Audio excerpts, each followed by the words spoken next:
ఈ సర్వేలు పెడతా ఉంటారు ప్రతి పేపర్లో.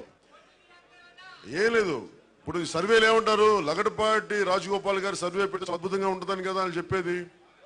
1.5 సంవత్సరం క్రితం ఇదే లగడపాటి గారు నా దగ్గరికి వచ్చి కలుసుకున్నాం. ఈ రోజున ఆయన చెప్పేది 2 సంవత్సరాల క్రితం మాట. మీరు ఈ రోజు కనుక ఎన్నికలు పెడితే ఆయన అన్న మాటలు నాతోటి వాళ్ళ అబ్బాయి పెళ్లికని ముందుకని పిలిచి, ఇప్పుడు దాదాపు సంవత్సరం 9 నెలలు అవుతుంది ఈ మీటింగ్ జరిగి.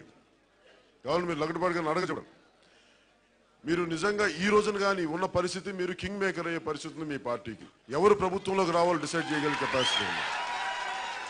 ఇంకొక 10 నెలల తర్వాత 16 నెలలతో నేను చెప్పలేను, ఇంకా నాకు తెలియదు. కానీ ఈ రోజుకైతే పరిస్థితి మీరు బలంగా కానీ మీరు ఇండివిజువల్గా వెళ్తే ఇంక మీ బలం చేసుకుంటూ వెళ్ళిపోతే మీకు 19 కానీ 24 మీకు ఖచ్చితంగా ఉంటుంది. అది ఆయన చెప్పింది.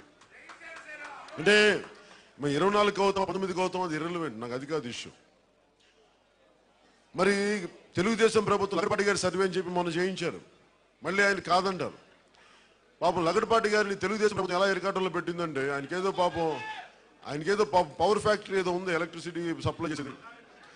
నువ్వు ఈ రిపోర్ట్ ఇస్తే కానీ నీకు అది పవర్ సప్లై తీసుకోవాలనే పరిస్థితుల్లో పెడితే పాపం లగడపాటి ఇవ్వాల్సి వచ్చిందని నాకు అర్థమైన తర్వాత అంటే ముఖ్యమంత్రి గారు ఆ స్థాయికి కూడా తీసుకెళ్ళిపోతాను సభ్యులను కూడా ఇలా చెప్పమని.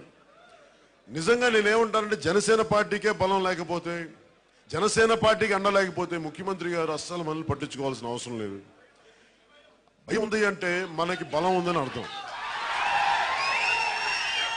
అలాగే ప్రతి ఒక్కళ్ళు మేము రానివ్వకుండా చూస్తాం, కొల్లేళ్ళు అడుగు పెట్టనివ్వకుండా చూస్తామంటే అంటే మనం ప్రభావితం చేయగల శక్తి ఉందని. అందువల్ల లేదంటే మనం ప్రభావితం చేయలేకపోతే రమ్మంటారు. మనం వెళ్తే భయపడుతున్నారంటే, రానివ్వకుండా భయపడుతున్నారంటే మనకి శక్తి ఉందని అర్థం.